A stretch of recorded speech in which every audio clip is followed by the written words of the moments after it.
Bienvenidos. Este workshop se titula Entendiendo las bases de la arquitectura de software. Ahora vamos a ver un poquito por qué. Voy a arrancar, lógicamente, presentándome. Mi nombre es Leonardo Gerber. Soy Staff Engineer en Surf. Surf básicamente es una agencia de desarrollo de productos digitales. Cubrimos todo lo que es digamos, el flujo de desarrollo de un producto, tanto lo que es la parte inicial, el discovery del negocio, particularmente de la solución que queremos encontrar. Luego de eso pasamos también a la parte de diseño a nivel interfaz de usuario de la solución y también hacemos desarrollo. Bueno, soy de Capital Federal. Un dato de color extra, soy ingeniero en sistema de información. Me recibí hace unos meses de la Universidad Tecnológica Nacional, acá en Buenos Aires. Y cuento rápidamente también para que me conozcan un poco mi background, mis últimos años. Yo tengo un background muy de desarrollo, muy programador, desde ya hace como 7, 8 años fácil. Trabajo puntualmente en esto hace 4 años, gracias a mandarlo por el chat. Trabajo en desarrollo hace 4 años, siempre tuve un background muy full stack, trabajé bastante en back, pero principalmente en mis primeros años mucho en front. Y ya desde hace un año empecé a virar un poco mi carrera más enfocándola mucho en lo que es más backend que frontend y en lo que es el rol de arquitecto, un poco por ese lado. Eh, ya digo, como dice hoy en día, soy Staff Engineer en Surf. Este es un puesto que Staff Engineer no es muy conocido, entonces lo explico un poco rápidamente. Eh, por más que no me gusta mucho los seniorities a mí, digamos que es como que está a la par del senior o un poco más arriba, eh, que básicamente este rol, por un lado, tiene toda la pata, es un rol de gestión, pero muy orientado a la parte técnica puntualmente. Tiene un poco el rol que cumple cualquier semi-senior o cualquier senior de ser capaz de resolver ciertos problemas, ciertas soluciones técnicas a problemas del día a día, pero también usa un poco la experiencia de los distintos proyectos en los que hayas trabajado y los años, más en la parte de gestión, el entender cómo impacta la implementación de una solución técnica y cómo poder llevarla a cabo dando las herramientas con distintos equipos de programadores. Nos llamaría como un rol de liderazgo, pero bien enfocado en la parte técnica puntualmente. Entonces, bien, vamos a arrancar. Entonces hoy vamos a discutir arquitecturas y conceptos súper complejos. Por más que el mundo de arquitectura es un mundo realmente infinito, porque como ya vamos a ver, se enfoca mucho en entender problemas y buscar la solución óptima a esos problemas. Como los problemas son infinitos, obviamente las soluciones son infinitas, por ende el mundo de arquitectura es infinito, hay un montón de discusiones súper interesantes que se pueden tener, pero no es el objetivo que le vamos a dar hoy. Obviamente, si alguno tiene un problema muy puntual y quiere charlar o le interesa mucho esta temática después del workshop, me puede buscar en LinkedIn, nos podemos juntar, a mí es un tema obviamente que me encanta, pe- pero la idea de este workshop va a ser enfocarlo más a dar un poco la idea de lo que es la arquitectura, que suele ser un concepto medio abstracto, qué hace un arquitecto, qué implica ser arquitectura, y llevarla a más conceptos que entendamos todos del día a día. Así que bien, vamos a repasar un poco el contenido que vamos a ver hoy. Lo primero es una introducción rápida a lo que implica pensar en arquitectura y por qué es necesario hacerlo. Después vamos a ver un poco ya puntualmente qué es la arquitectura de software. Vamos a charlar un poquito también del rol del arquitecto, un poco cuál es digamos, el roadmap para llegar a ese rol, cuál es el background técnico que tiene que tener. Vamos a ver un poco rápidamente la relación en lo que implica hacer arquitectura y diseño, porque muchos también habrán escuchado del concepto de diseño de sistemas, que está bastante relacionado. Y por último, sí, va a ser como la parte en la que nos metamos un poco más técnico. Hasta este momento de la charla va a ser como muy general. Ya en el último punto sí vamos a charlar de los principios SOLID, que es algo un poquito más técnico, pero no tanto tampoco. También lo vamos a intentar llevar a conceptos del día a día. Bien, vamos a arrancar con lo primero, ¿qué implica hacer arquitectura? Eh, todas estas próximas diapositivas que vamos a ver, le vamos a llevar mucho a la analogía de hacer una casa. Justamente también entender por qué se llama arquitectura y por qué se puede relacionar justamente con el rol de un arquitecto más tradicional, no un arquitecto de software. Basándonos en lo que es construir una casa, lógicamente uno antes de hacer las paredes, de hacer las habitaciones, de poner las ventanas, va a necesitar un plan, que ese plan es el plano que tenemos a la izquierda. Va a necesitar tener bien claro dónde van a estar las habitaciones, cómo se van a relacionar, cuál es la función que va a cumplir ese espacio que vamos a construir. Entonces, como ya digo, todo lo que vamos a estar hablando de acá en adelante lo vamos a llevar a la analogía de la construcción de una casa. Para arrancar, antes de esto, vamos a dar una definición muy rápida de lo que implica hacer arquitectura, que como vemos es lo que charlamos en la diapositiva anterior, funciona como un mapa o una guía constante para los desarrolladores a la hora de construir software eficiente y escalable. Existen varios aspectos que hay que tener en cuenta a la hora de pensar en arquitectura, que ahora los vamos a ver, así que vamos a empezar a repasar algunos, como digo, siguiendo la analogía de la casa. Bien, uno de los primeros, ahora vamos a empezar a repasar lo que son como ciertos atributos de calidad o qué implica hacer arquitectura y qué cosas uno puede tener en cuenta a la hora de juzgar la calidad de una arquitectura justamente. La primera es la escalabilidad. ¿Qué implica la escalabilidad? Lo que hace esto es asegurarse que el software pueda crecer y adaptarse fácilmente con el tiempo. Este es un concepto clave para un arquitecto tenerlo en cuenta. Básicamente porque imaginémonos que estamos armando una casa, la terminamos, la construimos, y si le queremos agregar más habitaciones porque queremos agregar una habitación nueva y no se puede, o eso genera que por X motivo se me rompa la casa, eso es realmente grave. Y eso es un error que el arquitecto no puede no tener en cuenta, que una vez que uno tiene su producto armado, va probablemente a querer crecer. Tres conceptos claves que se relacionan con la escalabilidad: el concepto de nuevas funcionalidades, o sea, poder, lo que acabo de decir, agregar más habitaciones a nuestra casa sin romperla, que parece muy fácil decirlo, pero en el día a día no es tan sencillo. Número dos, el uso de recursos. Tanto en la construcción de una casa, la cantidad de ladrillos y cemento es limitada. Yo no puedo tener infinita plata para comprar ladrillos porque sí, armar la casa porque no se puede.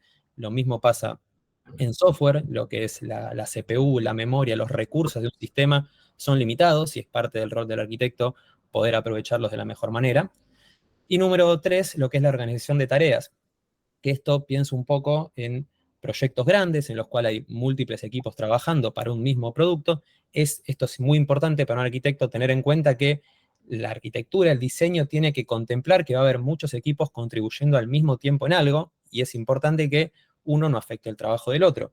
¿Cuál sería la analogía con la casa de esto? Como dice acá, múltiples obreros deben poder trabajar al mismo tiempo sin afectar al otro. Si yo tengo un equipo de obreros trabajando en el baño de la casa y otros trabajando en el comedor, y por algún motivo, si un obrero rompe algo, le rompe el trabajo al que está en la habitación de al lado, y eso termina siendo grave y termina generando bastantes problemas. Otro concepto clave a la hora que tiene que tener en cuenta un arquitecto, lo que son los componentes y las conexiones. ¿Qué son los componentes? Distintas partes o módulos o funciones, como le queramos llamar, que justamente entre todos se conectan y componen nuestro sistema. Eh, digamos, llevando la analogía a la casa, sería un poco, las habitaciones serían los componentes y las conexiones serían los pasillos de la casa. Eh, un punto clave relacionado con las conexiones son lo que son los protocolos de comunicación. Es un poco, si yo tengo un sistema que lo tengo en varias partes y quiero que éstas se conecten, hay un montón de distintos protocolos que sirven dependiendo de la situación, que justamente esto es lo que tiene que decidir el arquitecto, que sirven para un caso o el otro para conectar mis dos componentes. Otro punto clave a la hora de definir los módulos de mi sistema son las responsabilidades de cada uno. Esto llevado a la analogía de la casa, cada habitación tiene su objetivo. Yo no voy a poner el inodoro no sé, en la cocina, porque justamente está pensado y armado y debe desarrollarse de una manera en la cual cada componente, cada módulo debe tener una responsabilidad bien clara y bien definida. Igualmente vamos a ahondar un poquito en esto más adelante. Y por último, lo que es el acoplamiento y las dependencias. ¿Qué son las dependencias? Justamente qué tanta, bueno, para la redundancia, la dependencia que tiene un módulo de otro. Si yo tengo un módulo A que depende de un módulo B, un cambio en este módulo B va a afectar a mi módulo A. Entonces, eso es algo que el arquitecto tiene que tener en cuenta, porque, por ejemplo, si estos módulos los desarrollan equipos distintos, es muy probable que el equipo del módulo B rompa cosas del equipo del módulo A sin que éste se entere. Eh, ¿Cuál sería el ejemplo en la casa? Esto que charlamos recién. Yo tengo una habitación que está, por ejemplo, pegada a, no sé, el dormitorio está pegado al comedor. Muy probablemente cuando alguien se quiere ir a dormir, capaz si hay una reunión en el comedor, va a tener mucho ruido. Entonces ahí probablemente el arquitecto de la casa no lo pensó bien porque hizo que la habitación dependa por medio de una pared del comedor. Y esto es un problema que a nivel arquitectura termina siendo incorrecto y pasa mucho en desarrollo también. Otro concepto un poquito más sencillo de entender, la mantenibilidad. es muy fácil esto, implica la corrección de errores y la realización de lo que son actualizaciones de mi sistema sin romper partes que no estoy tocando, básicamente. Concepto rápido, que podamos reparar una habitación de la casa sin romper otra habitación. Tal vez todo esto dicho así, relacionado con la casa, es algo que parece muy sencillo, pero son todas cosas que en un sistema no terminan siendo tan fáciles, porque la mantenibilidad está también muy asociada a lo que venimos charlando antes, qué tan acoplados están mis componentes, si las responsabilidades de mis componentes están bien definidas, si los protocolos de comunicación entre mis componentes estuvieron bien elegidos y bien implementados. Todas estas son cosas que afectan a, entre otras cosas, la mantenibilidad. Seguridad, este también es bastante fácil de entender. Yo tranquilamente puedo hacer una casa que sea súper funcional, que yo pueda cocinar, bañarme y dormir y la casa funcione bárbaro. Y tranquilamente puedo no ponerle llave a la puerta y la casa va a funcionar igual, hasta que alguien se dé cuenta que la puerta no tiene llave, se va a meter a la casa y va a ser un problema. Esto mismo se lleva exactamente así al concepto de arquitectura de software. Un sistema. Primero la idea de que todos los sistemas tienen bugs de seguridad, por eso uno ve gente reportando errores en Uber, en Facebook, en aplicaciones gigantes, pero muchas veces no se sabe que existen ahí hasta que alguien los encuentra. Entonces es parte de la responsabilidad del arquitecto cargarse con la seguridad del mismo para armar arquitecturas que faciliten la protección frente a este tipo de errores. Y por último, como otro concepto también importante para el arquitecto, es lo que es la resiliencia. Que la resiliencia es la tolerancia que tiene nuestro sistema para recuperarse ante fallas. Primero porque todos los sistemas fallan, por ende es importante que el arquitecto tenga en cuenta, ok, ¿qué pasa en cierto fallo? ¿Cómo me recupero? ¿Qué pasa si tengo una cola de mensajes y cierto mensaje falla? O se rompe, por ejemplo, el servidor, se rompe en un cierto punto, ¿qué pasa con todos los mensajes que tendría que procesar que vienen a futuro de eso? ¿Tengo manera de reprocesarlos? ¿Cómo se reprocesan? ¿Puedo lograr que el sistema vuelva a un estado consistente o va a requerir horas y horas de trabajo manual para poder lograrlo? Eh, Analogía muy fácil con la casa es el disyuntor de luz. Justamente este es un mecanismo de resiliencia en las casas. Lo que hace, eh, justamente lo que hace el disyuntor es en el caso que haya una anomalía, una falla de luz, para evitar riesgos, directamente corta la energía. Entonces, estos mismos mecanismos de resiliencia y de capacidad de recupero ante fallos los tiene que tener en cuenta el arquitecto a la hora de implementar y diseñar un sistema. Bien, hasta ahí, ¿alguna duda? Si alguno tiene, levante la mano, si no, seguimos. Bárbaro. Eh, Cierro con una frase muy rápida que es un poco repasando todos estos conceptos que venimos viendo. La arquitectura de software es la planificación y el diseño estructural de un programa, asegurando que esté bien organizado, que sea escalable, fácil de mantener, eficiente y seguro. Este es un poco el repaso de lo que charlamos. Sí, ahí levantan la mano, Samuel. Hola Leo, ¿cómo va? Buenas Dale, tardes. ¿todo bien? Em, Vos sabés que hace poco estoy también estudiando backend Ujú. y tuve un problema también con este tema de la arquitectura porque no me lo supieron explicar muy bien y como que me dieron a entender que básicamente se aplicaba todos estos términos de arquitectura a proyectos que ya sabían que iban a ser escalables. Cuando yo tengo un proyecto que es pequeño, que es muy chico, hace falta que cumpla con todos estos requisitos para hacer, para que cumpla todos estos requisitos de arquitectura. Es una excelente pregunta. Lo vamos a ver igual, lo vamos a profundizar también más adelante. Exactamente ahí Eduardo lo dijo el concepto de trade-off, que lo vamos a hablar más adelante. Todo lo que venimos charlando hasta ahora y lo que vamos a charlar hasta casi el final es como todo muy purista, dice todo lo perfecto que tiene que cumplir una arquitectura. Pero la realidad es que en qué medida nosotros vamos a ser más seguros, menos seguros, vamos a priorizar la velocidad de desarrollo o hacerlo más escalable, lo vamos a componentizar más o menos, está todo completamente acoplado y arraigado al problema en particular. Si nosotros tenemos, como vos decís, tal vez un proyecto chico que es muy importante salir a producción, como por decir en un mes, porque el mercado requiere esos tiempos de desarrollo, también es parte del arquitecto poder decir, ok, ¿cómo hago para cumplir con estos tiempos? Y también poder maximizar los distintos conceptos que vimos antes. Y bueno, tal vez no va a ser lo más seguro del mundo, pero al menos cómo puedo bloquear los bugs de seguridad más básicos.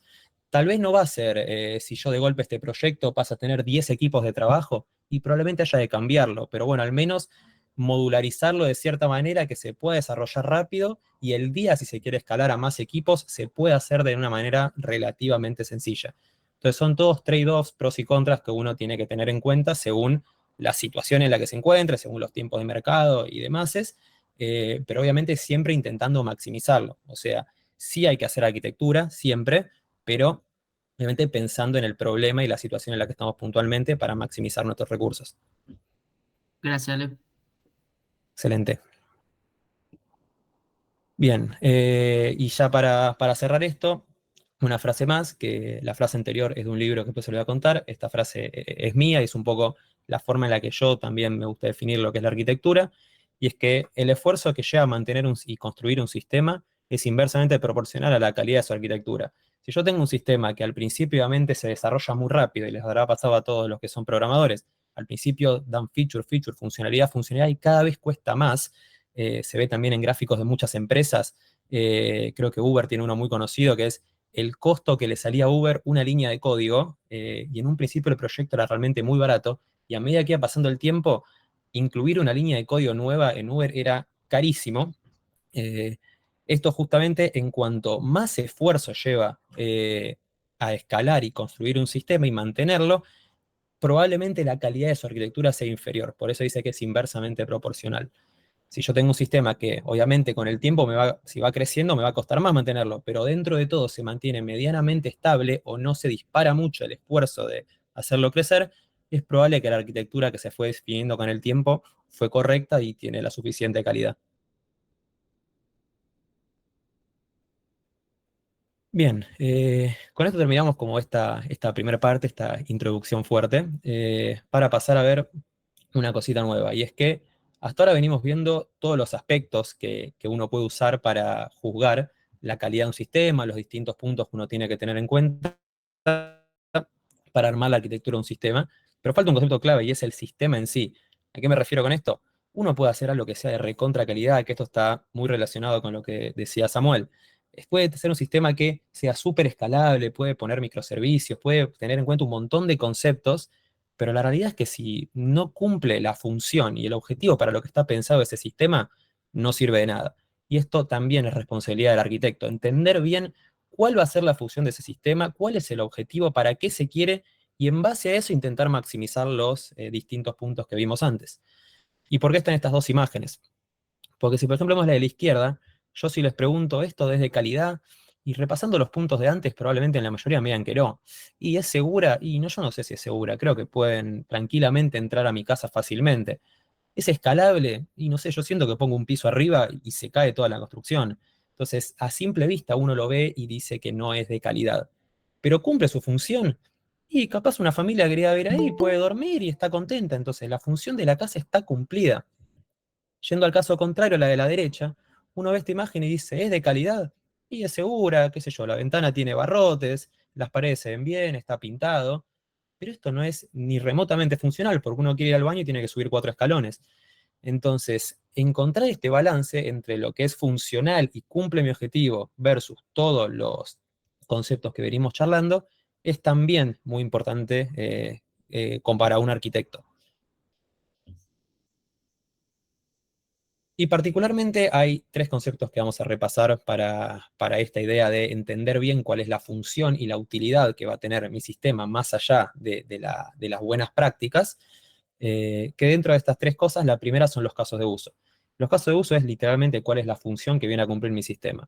Si yo tengo un sistema, como dice acá en el ejemplo, tengo un marketplace, estoy haciendo, qué sé yo, Mercado Libre.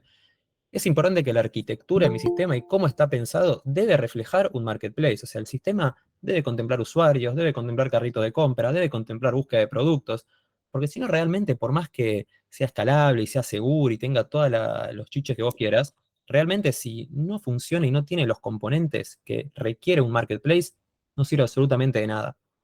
Y con esto entra el concepto de Screaming Architecture, que es un concepto muy simple y habla de que mi código debería gritar, justamente, por eso el nombre, que es mi arquitectura. ¿Qué quiere decir esto? Yo te mando un marketplace, yo debería poder abrir los diagramas de base de datos, los diagramas de arquitectura, el código directamente, lo que haya, y eso debería gritarme que es un marketplace. Debería haber entidades de producto, debería haber comportamiento de productos, comportamiento de búsquedas, manejo de usuarios, roles, lo debería haber fácil. La arquitectura tiene que demostrar y gritar muy rápidamente cuáles son los casos de uso y para qué está pensado y cuál es el objetivo de mi sistema. Otro punto importante que hay que tener en cuenta, y suele ser una de las fallas de arquitectura en mi experiencia más complicadas, es la operativa. ¿Qué quiere decir esto? Si mi sistema está pensado para soportar miles de peticiones, la arquitectura tiene que soportarlo. Y en esta foto que encontré se ve el caso clarísimo.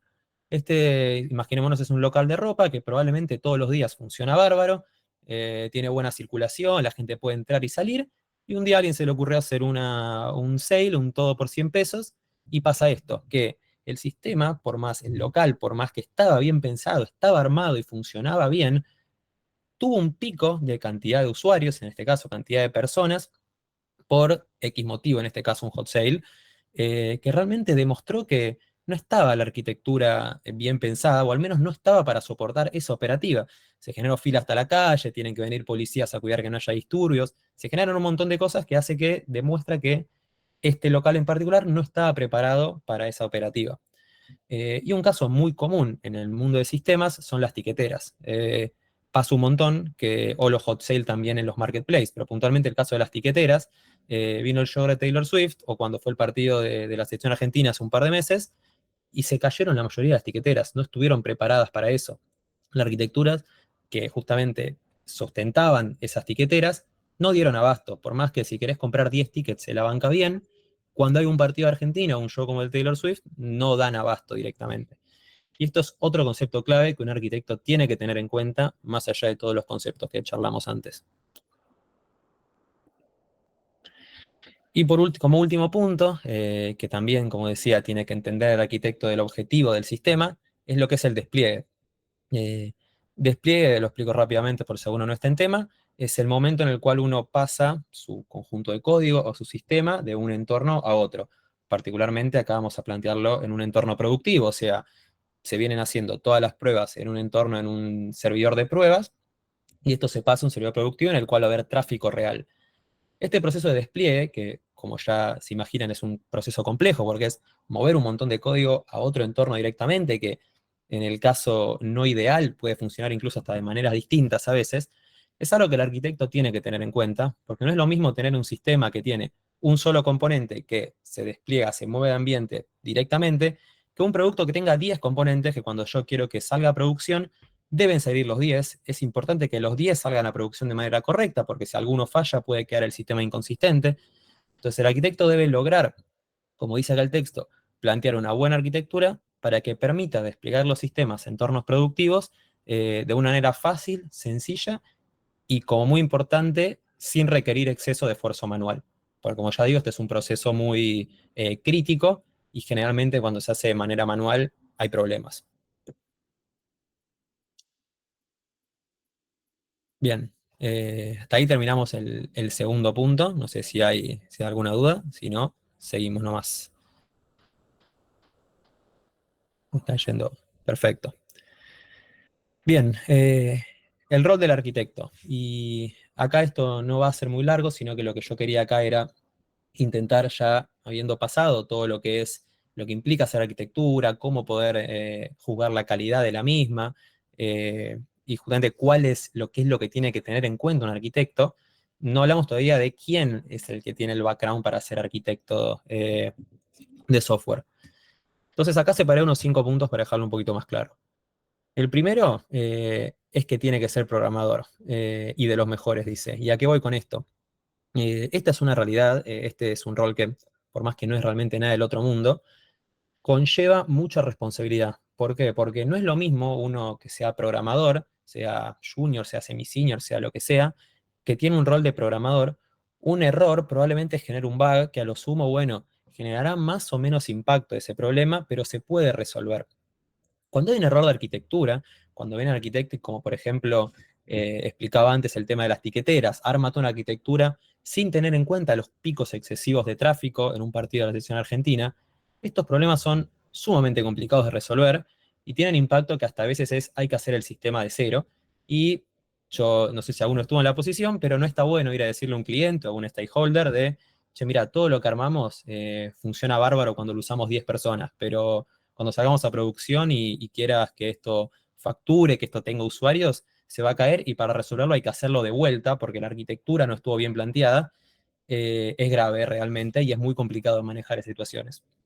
Por eso es que es importante que el arquitecto haya sido programador, porque tiene que entender bien los problemas que surjan en el día a día, pero al mismo tiempo tiene que destacar dentro de la media de programadores, porque las decisiones que va a tomar como arquitecto destacan e impactan mucho más.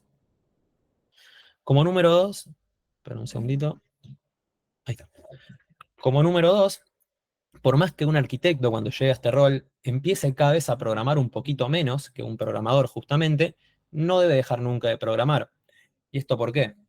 Es importante que el arquitecto, a la hora de definir una arquitectura o de pensar el diseño de un problema, entienda realmente con qué se va a topar el equipo de desarrollo que lo va a implementar. Porque es muy fácil mirar las cosas por arriba y decir, bueno, esta es la mejor solución y listo y ya está, cuando realmente el que lo va a implementar probablemente es otro. Eh, un segundito que leo el chat. Cuando probablemente esto lo que lo va a implementar es otro. Por ende, es importante que nunca deje de meter las manos en el código, porque si no se abstrae un poco del problema. Pero estoy leyendo que mandaron por el chat. Hay una persona, acá preguntan en el chat si hay una persona que se dedica a buscarte y pensar todos los posibles errores. Y es un poco un trabajo en conjunto esto. O sea, se podría decir que, claro, o sea, sí. Se podría decir que puntualmente, a la hora de pensar qué errores podrían llegar a aparecer, en gran parte es responsabilidad del arquitecto y de los equipos con más seniority a la hora de desarrollarlo. Una vez que el sistema está terminado y está armado y la arquitectura fue definida y fue ejecutado, ahí como dice Eduardo en el chat también, suele haber equipos de testing que prueban los distintos casos y justamente intentan validar que todo lo que pensó el arquitecto que lo debería haber previsto y armó una arquitectura y una implementación para que estos casos no ocurran, realmente funcionan así. Si el arquitecto sabe que un posible error a futuro es que entren 100.000 usuarios al mismo tiempo porque el negocio lo puede permitir, es importante que luego el tester o el equipo de QA vaya y pruebe estos casos de alguna manera, pruebe realmente en entornos de prueba que el sistema soporte este tráfico. No sé si ahí contesté la pregunta. Cualquier cosa igual ahí seguimos y después vemos. Como número 3 creo que vamos. Un arquitecto debe buscar entender problemas para dar soluciones que se abstraigan de los detalles de la implementación. Como ya digo, probablemente el arquitecto no implemente directamente el código, no vaya a desarrollarlo a bajo nivel, pero justamente por esto debe tener una capacidad de entendimiento de problemas que se abstraiga de los detalles de quién lo va a implementar o de cómo, sino que entienda los problemas más a grande escala y que logre plantear soluciones que van más allá de la implementación puntual. Como punto 4, que ya lo charlamos, lo venimos charlando recién, hace un ratito con un par de preguntas que hicieron, es que un arquitecto tiene que poseer suficiente criterio para estar constantemente tomando los mejores trade-offs. Que esto creo que es lo que preguntaba Samuel antes, que todo lo que venimos hablando hasta ahora es como todo el purismo de la arquitectura y todo hermoso, pero realmente el día a día no es así. Y un arquitecto debe poder lidiar con esto, debe poder comprender los trade-offs, los pros y contras de una solución que está planteando o de las distintas soluciones que piensa para un problema en particular y tener el suficiente criterio y contexto del momento en el que está para poder implementarlo, porque si no, no sirve. Y como último punto, ya una vez que alguien empieza a pensar o tiene ganas de ir por este lado de arquitectura, es importante entender que cuando uno va avanzando en desarrollo, al menos a grandes rasgos, se suelen abrir dos caminos, uno que es un camino más orientado a la gestión de equipos, más a la parte más humana, más las soft skills que se llaman, y un camino un poco más técnico, que por más que también tiene mucho de gestión, se enfoca bastante más a la implementación y la ejecución técnica, que en parte ese es el rol que ocupo yo, el rol de staff engineer, también es el rol de arquitecto que está muy compuesto por este lado. O sea, entender que el rol de arquitecto a medida que se va creciendo va un poco dando pie al camino de desarrollo profesional que está enfocado en lo técnico y tal vez no tanto en la pata de gestión. Bien, y ya creo como último punto de esta parte, hay dos conceptos que realmente quería nomás aclararlo por si los escuchan en el día a día, que es, bueno, arquitectura, que es todo lo que venimos viendo, pero también la idea de diseño, o diseño de sistemas, si lo escuchaba una vez así. Que como acá dice, son prácticamente lo mismo si nos basamos en el día a día de un arquitecto, porque un arquitecto probablemente tome decisiones de arquitectura, como también tome decisiones de diseño, pero entender que arquitectura implica tomar decisiones más de alto nivel, como dice acá, serían los planos de la casa a nivel distribución de la propiedad. Ok, ¿dónde voy a poner la habitación? No voy a poner la pieza cerca del dormitorio, del comedor, porque si hay una reunión la persona no va a poder dormir. La cocina va a tener doble circulación, porque probablemente por cómo está hecho la gente quiera entrar por acá y si no se va a chocar con la pared y se va. Son decisiones más a nivel distribución, a nivel armado de la solución, que es todo lo que venimos charlando hasta ahora. Pero también está la idea de diseño, que también es responsabilidad del arquitecto muchas veces, por más que la ejecución de esto y el diseño muchas veces lo suelen tomar los equipos de desarrollo un poco más abajo que el arquitecto, pero también son importantes, que son decisiones más chicas, pero que impactan también en todos o en alguno de los puntos que charlamos. Por ejemplo, la conexión de la luz de un dormitorio. O sea, el arquitecto tal vez se tiene que meter un poco a ver que los cables estén bien conectados dentro de puntualmente la luz de ese dormitorio. Por más que no sea meter tanto, es una decisión de cómo se arma toda esa conexión eléctrica que probablemente impacte mucho lo que venimos viendo hasta ahora. Entonces, estas son un poco las dos grandes diferencias en lo que es hacer arquitectura, decisiones más de alto nivel, y hacer diseño. Obviamente un poco relacionado con lo que dije antes. Un error de arquitectura, una mala decisión de arquitectura, impacta mucho más que una mala decisión de diseño, por más que los dos suelen ser graves. Un problema de arquitectura al ser de más alto nivel y suele costar mucho más resolverlos, como ya digo, llegando a situaciones en las que hay que rehacer el sistema para que funcione. Bien, hasta acá, ¿alguna duda? ¿Todo bien? Bárbaro. Vamos ya para, como cierre, ahí justo levantaron la mano, ¿sí, Andrés? Yo tengo una preguntita, Leonardo. Sí. ¿Cuál arquitectura recomiendas, la hexagonal o cuál es la que tú puedas aconsejar a usar o algo? A ver, yo trabajé bastante con hexagonal. Suele ser tal vez a la hora de empezar como un starter pack que sirve casi siempre porque en realidad la idea de hexagonal no es más que armar tu sistema por capas y cada capa darle una cierta responsabilidad y cómo se van a comunicar esas capas. Entonces, arrancar con hexagonal es decir, bueno, ya sé que hay ciertos conceptos de conexión de componentes y todo lo que venimos hablando que ya un poco los cumple. Después uno puede trabajar con hexagonal, implementarlo hexagonal, cebolla, la que quieras usar, implementarlo mal o tomar mal una decisión o elegir mal una base de datos y vas a tener los mismos problemas. Si uno quiere meterse a intentar hacer un poquito más clara la arquitectura de un producto, yo creo que hexagonal es un punto que está bueno para arrancar. Pues a uno lo conoce, hexagonal es un tipo de arquitectura que plantea dividir nuestros sistemas en capas. Eh, Mismo al final les voy a comentar de un libro que se llama Clean Architecture, que es un poco vamos a decir, la Biblia de la arquitectura de software, que habla mucho de este tipo de arquitectura hexagonal, eh, que justamente está bueno como punto de partida a la hora de arrancar un sistema, pero realmente la arquitectura que uno va a usar tiene que estar acoplada como todo, acoplada al problema que uno tiene. Tal vez por algún motivo o uno tiene que armar hexagonal pero usando distintas capas o pensando en otras soluciones. Entonces creo que en respuesta rápida a la pregunta es, en la mayoría de los casos te podría decir que sí, hexagonal está bueno para trabajar, igualmente va a estar acoplado al problema puntual que te estés enfrentando. Vale, gracias. No hay de qué. Bueno, entonces ahora sí, como último pasamos a lo que son los principios sólidos, que como dije al principio, este es digamos, el momento de la charla en el cual tal vez es un poquito más técnico, pero tampoco tanto, como no va a diferir mucho. ¿Qué son los principios sólidos? Son un conjunto de reglas o guías de diseño de software que buscan crear código más comprensible, fácil y mantenible. Es un poco un conjunto de guías que si uno las sigue, a priori, mientras no se complejice mucho el problema, debería poder cumplir todo lo que venimos charlando de una manera generalmente correcta. Cada una son 5 principios, que cada una de las letras de Solid justamente son iniciales de cada uno de los principios que vamos a repasar ahora. Y el primero, la S, es de Single Responsibility, que lo que habla o lo que dice este principio es que cada módulo, clase, función, componente, como le quieran llamar, de mi sistema debería tener una única razón para ser modificado. Hagamos una foto de una persona que tiene más de una responsabilidad, que lo tienen como desarrollador, como autor, como editor, como un montón de cosas, por lo que hace que realmente esta persona sienta que hace mal su trabajo, o mismo también lo haga porque se le cargan un montón de cosas. Este mismo concepto se lleva al desarrollo. Un ejemplo muy rápido. Yo tengo un componente, un módulo que, imagínate, tengo un sistema que queremos leer de un archivo PDF y procesar unos datos.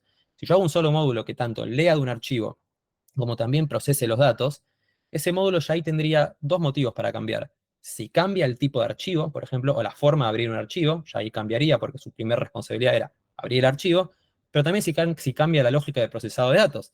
Entonces, al tener dos motivos para cambiar, no se están usando las mejores prácticas porque es muy probable que se vea muy obligado a hacer cambios muy recurrentes y sea un poquito más endeble ese componente.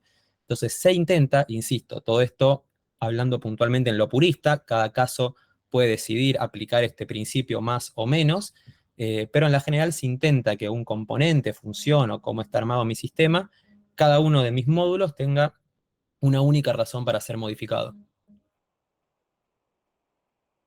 El siguiente de los principios es el de la O, es el Open Close Principle, que lo que dice esto es que mi código debería estar abierto justamente a agregar nuevas funcionalidades sin cambiar el código existente. Y acá lo vemos en una foto bastante fácil. Empezando por el caso de la izquierda, vemos una persona que tiene unas tijeras en las manos. Esta persona quiere, en vez de una tijera, tener, no sé, un cuchillo, un tenedor, directamente se le saca la tijera, agarra el tenedor y está perfecto y va a funcionar. Entonces, como ven, imaginándolo en sistemas, teníamos la funcionalidad de cortar un papel, ahora queremos agregar la funcionalidad de, no sé, pinchar algo con un tenedor, directamente se agrega la funcionalidad del tenedor y se le da a la persona, y va a funcionar. Entonces, esto está cumpliendo correctamente este principio de Open Close, muy relacionado con la escalabilidad que charlamos al principio. Caso de la derecha, esta persona tiene las tijeras directamente pegadas a las manos. ¿Qué pasa si queremos que use un tenedor? Bueno, lógico, tenemos que sacarle lo que ya tiene, modificar algo existente, que es la mano de la persona, para agregar este tenedor. Entonces, esto para mí es un principio bastante importante y hay que tener en cuenta a la hora de desarrollar y de programar casi siempre, y es pensar realmente si yo querría agregar una funcionalidad a mi sistema, ¿qué tendría que hacer? ¿Tendría que agregarla o tendría que modificar algo que existe? Entonces, por esto es el open close. Busca que esté abierto a agregar cosas nuevas y cerrado a modificar lo existente. A eso va este principio. La L de solid es de least cause substitution. ¿Qué quiere decir este principio? Ya creo que es el más complicadito de explicar así en el aire, pero habla de que los componentes base de mi sistema deben ser intercambiables sin afectar la funcionalidad del mismo. Un poco el resumen de esto es que se enfoca en crear abstracciones para estos componentes base de mi sistema. Y en esta foto, que tal vez no se entiende mucho, es una frase muy conocida en esto que dice que si tiene pico como un pato y hace quack como un pato, probablemente sea un pato. ¿Y a qué va esto? Yo tengo un sistema. Imaginémonos que tenemos una clase base que es ave, por ejemplo. Haya probablemente otros componentes que quieran implementar esta clase ave.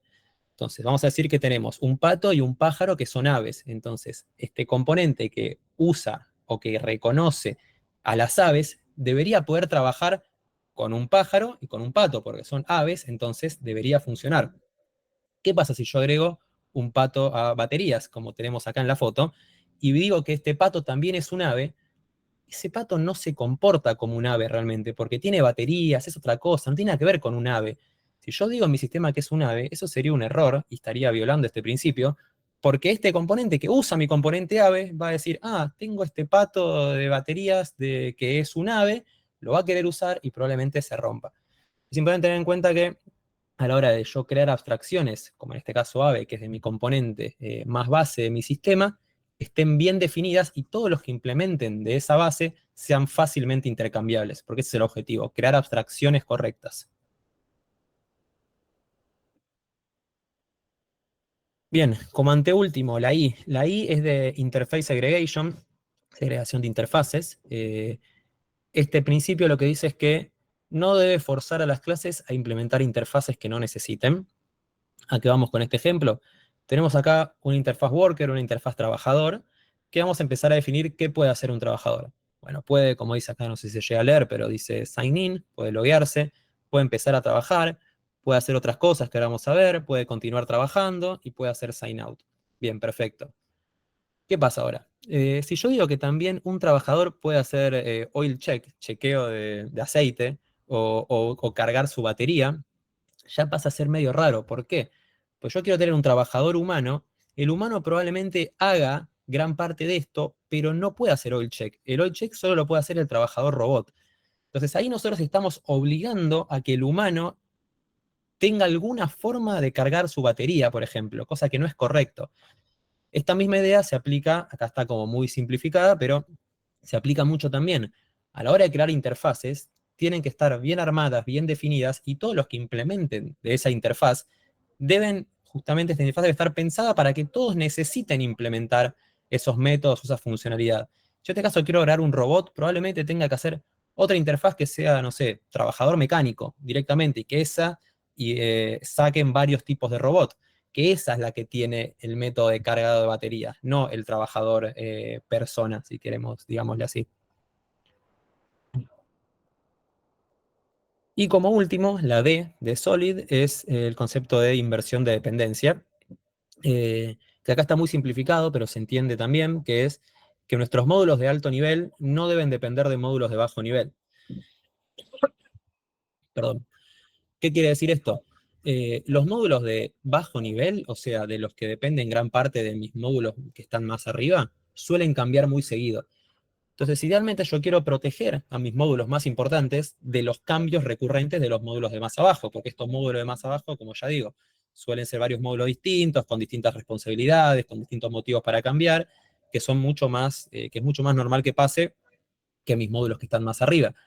Entonces, a la izquierda, nosotros como estamos viendo, mi módulo de más arriba depende de un módulo de más abajo. Entonces, mi módulo de más bajo nivel, a la primera de cambio que necesite modificar algo, va a cambiar directamente cómo se comporta mi componente de alto nivel, que justamente yo lo tengo más arriba, porque no quiero que cambie, porque es la base de mi sistema. ¿Cómo se aplica el principio de inversión de dependencia acá? Creando abstracciones. Está muy relacionado con lo que hablamos antes, pero justamente implica crear esta capa de abstracción intermedia. Como ven, acá mi módulo de alto nivel implementa esta capa de abstracción, y mi módulo de alto nivel solamente implementa o usa esta capa. Entonces acá está la idea de invertir las dependencias. Yo podría acá ir escalando a varios módulos de bajo nivel, que mientras todos implementen la abstracción que yo definí, mi módulo de alto nivel probablemente no se vea modificado rotundamente, y sea mucho más predecible lo que le pase. Bien, hasta ahí, ¿alguna duda? ¿Estamos bien? Ya estamos medio cerrando.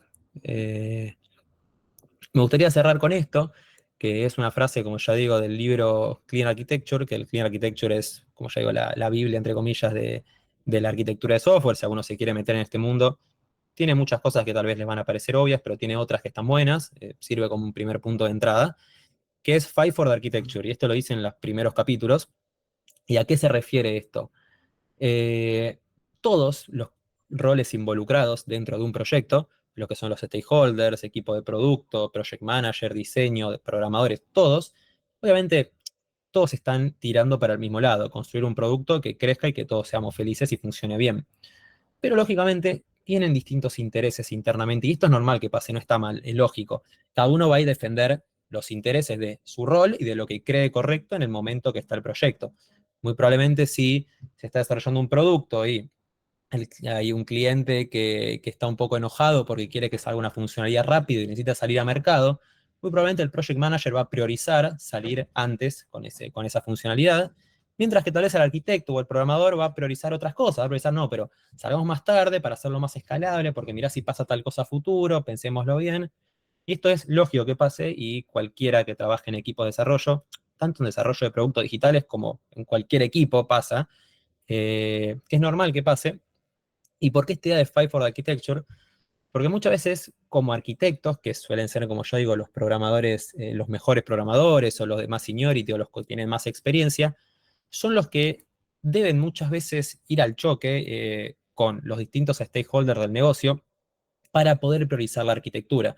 ¿Y por qué hago hincapié en esto? Porque generalmente, como la idea de arquitectura es muy abstracta, es lo primero que se suele priorizar, porque tal vez muchos no entienden las ventajas de hacer arquitectura, dedicarle el tiempo a hacerlo, Entonces es, bueno, pero si lo haces en 2 días, hacelo, después vemos, hasta que el después vemos, como ya digo, es lo que más se deprioriza y al mismo tiempo lo que más impacta, porque a la primera de cambio que haya un problema y se quieran o agregar nuevas funcionalidades o haya un pico de usuarios y se quiera resolver, realmente el costo del negocio va a ser enorme. Tampoco es que el arquitecto se tiene que poner a discutir porque sí, sino realmente a explicar por qué en situaciones se necesita invertir tiempo, invertir recursos en definir una arquitectura correcta, porque por más que el stakeholder del negocio no lo vea a corto plazo, realmente a largo plazo es de lo que más puede impactar.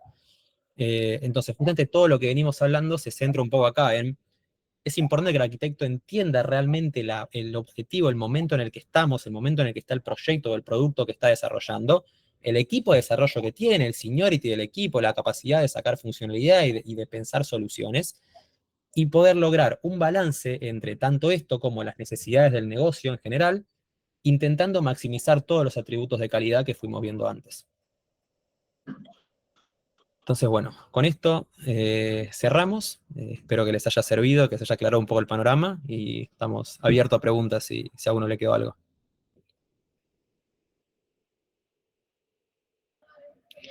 Ahí estoy viendo que preguntaron algo de Attribute Driven Design. Realmente, te soy sincero, no conozco. Debería investigarlo un poco más para ver a qué va. Así que lo podemos mirar. No sé si se usa o no hoy en día, la verdad.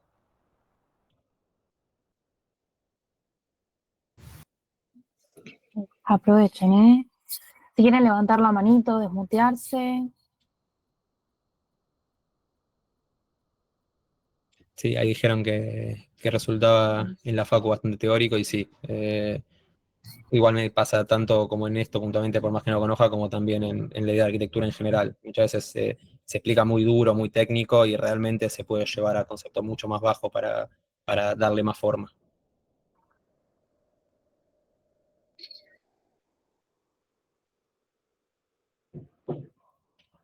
Buenísimo ahí.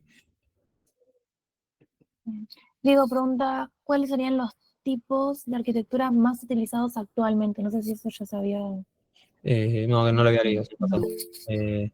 Ya digo, o sea, existen distintas arquitecturas o distintos patrones, se llaman patrones de diseño, que están pensados para ciertos tipos de soluciones, pero realmente no existe la silver bullet, la bala de decir, bueno, estas son la arquitectura más usada. Ya digo, como nombraron antes, la arquitectura hexagonal, la clean architecture se suele usar bastante, tal vez para escalar proyectos. Está la idea de domain driven design, que ya es un poco más avanzado, por si lo quieren ver, se lo dejo acá las iniciales, que es DDD, que también se trabaja mucho en proyectos que a priori buscan crecer y tengan un equipo de desarrollo distribuido. Hay distintas arquitecturas, algunas usan más o menos, pero siempre va a estar muy arraigado al problema puntual que tengas que resolver. Me preguntaron si DAO es uno de esos conceptos. Yo DAO lo conozco como otra cosa, así que tal vez hay algo que puede estar relacionado, pero no lo sé puntualmente. Yo DAO lo conozco como otra cosa. O sea, algo que no está directamente relacionado con arquitectura. Samuel, recién habías levantado la manito, no sé si te animas a preguntar. Sí, Camila. A mí, yo en particular tenía una duda que le quería preguntar a Leo, porque mayormente los libros que me han recomendado, no sé si estas ideas o estos conceptos son viejos, pero los libros que me han recomendado mayormente son del 2000 o 2005 o del 95. ¿Estas ideas de arquitectura son ya las bases o hay ideas como más nuevas, algo más tipo escalable o no sé? Probablemente los libros esos estén muy pensados en las bases con las que hoy se conoce a lo que es hacer arquitectura. Obviamente con el tiempo, al aparecer problemas nuevos, como todo, porque aparecen nuevas posibilidades de hacer cosas, aparece el mundo de la inteligencia artificial, aparece blockchain, aparecen un montón de tecnologías nuevas, genera problemas nuevos, lo que hace que la gente piense arquitecturas nuevas. Entonces, probablemente los libros que van capaz del 2010, 2015, de ahí para adelante, estén ya contemplando estos problemas que antes no habían surgido y de algunas soluciones no solo más innovadoras, sino capaz que antes no tenían sentido tenerlas, que se le había ocurrido a alguien, pero no existía la tecnología para poder llevarlas adelante. Entonces, capaz está bueno tener la base de estos libros que tal vez son antes del 2000, pero yo particularmente no sé si hoy en día invertiría tanto tiempo en lo que lleva a leer un libro técnico, que es duro, para libros que tal vez son de hace tanto, sino más intentar entender las bases y ya ir un poco a los problemas más contemporáneos. Yo también pensando en el mundo laboral, los problemas que fueron surgiendo en los últimos años, y entender las soluciones que fue pensando la gente y la arquitectura que pensó para estos problemas, puede ser mucho más beneficioso el uso del tiempo en eso. Gracias, Leo. No hay de qué.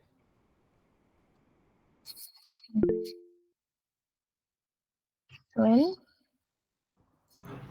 Buenas tardes, ¿Qué tal? ¿qué tal?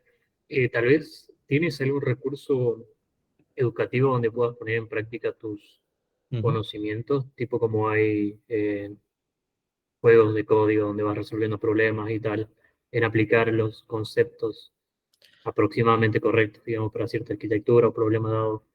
Sí, ¿Tienes alguna página por ahí que puntualmente, puedas recomendar? tal cual como conocemos las aplicaciones y los productos que te ayudan a aprender a programar, directamente así no hay, que yo sepa, pero sí, si quieren después les puedo mandar, nos quedamos un ratito y les cuento de... Ahí, particularmente yo me empecé a meter en este mundo con una capacitación de dos chicos que saben mucho, realmente dos españoles que saben mucho de puntualmente lo que es arquitectura, y a mí al menos me sirvió mucho porque en esos cursos, un poco pensado lo que vos decís, la gente también planteaba los problemas que tenía, cómo los resolvió y se generaban discusiones de cómo fueron solucionando ese problema. Entonces un poco es esto, es el, si tengo este problema, lo planteé así, ¿qué opinas? Y la gente un poco te hacía entender por qué sí o por qué no. Entonces creo que eso es lo más parecido que encontré o que me he topado dando vueltas con lo que consultas. Así quieren, se los dejo ahí por chat, me quieren ver. Ahí también Benjamín había dejado una pregunta, dice, ¿es verdad que la arquitectura de microservicios en la práctica tiene muchos beneficios? ¿Es complicado adaptar otra arquitectura a microservicios? Ya te traba lengua. Sí, otra buena pregunta también. Yo acá tengo mi punto de vista, o sea, lo que son los microservicios tomó mucha popularidad en los últimos años. Armar todos proyectos modularizados que estén desplegados en entornos distintos y se comuniquen y tienen muchas ventajas en muchos casos. Pero como suele pasar en estos casos, cuando algo toma popularidad, se empieza a usar para cualquier cosa, y hay mucha gente que no tiene en cuenta que armar una arquitectura de microservicios, armarla, mantenerla y sacarle provecho es sumamente complejo, o sea, complejiza realmente tu solución. Entonces, la respuesta ahí es un poco también relacionado con la charla. Si tenés los suficientes motivos, que es hacer estos trade-offs, estos pros y contras, tenés suficientes pros para poder soportar las contras, que es la gran complejidad que tiene mantener una arquitectura de microservicios por un montón de motivos, pero tener los suficientes pros para hacerlo sirve un montón, tiene muchos beneficios. Ahora, en mi opinión, en la mayoría de los casos, la complejidad que tiene, que es lo malo, suele ser, obviamente depende del caso, pero suele ser más fuerte que los pros que puede tener en ese caso.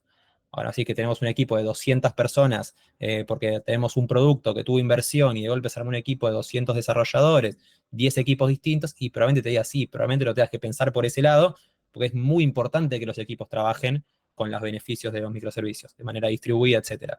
En la mayoría de los casos no es así.